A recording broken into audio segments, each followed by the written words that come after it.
Hi hello welcome back to Ganesh traveller. మీరు ఇప్పుడు చూస్తున్నది శ్రీ లక్ష్మీ నరసింహస్వామి టెంపుల్ దాటిన తర్వాత మనకి రోడ్డు దాటడానికి కష్టంగా ఉందని చెప్పేసి టీటీడీ వారు మన కోసం బ్రిడ్జ్ నిర్మిస్తున్నారు. ఇక్కడ ఈ బ్రిడ్జ్ నిర్మించడం వల్ల రోడ్డు దాటడానికి చాలా సులువుగా ఉంటుంది. ఎందుకంటే ఇక్కడ దిగువ తిరుపతికి వెళ్ళే బస్సులు వెహికల్స్ అన్నీ ఈ రూట్లోనే వెళ్తుంటాయి. సో అందుకోసమనే భక్తుల సేఫ్టీ కొరకు టీటీడీ వారు ఒక బ్రిడ్జ్ నిర్మిస్తున్నారు ఆ రోడ్డు దాటడానికి.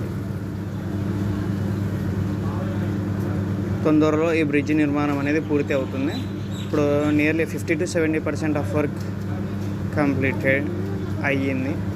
చూడండి, ఇలా పోలీస్ వారు ఉండి ప్రతిసారి వెహికల్స్ని పంపించి తర్వాత నడకదారి భక్తులనే పంపించాల్సి వస్తుంది. అందుకోసం అని చెప్పేసి టీటీ వారు సేఫ్టీ ఆలోచించి మనకి ఈ బ్రిడ్జ్ నిర్మాణం జరుగుతున్నది. Thanks for watching.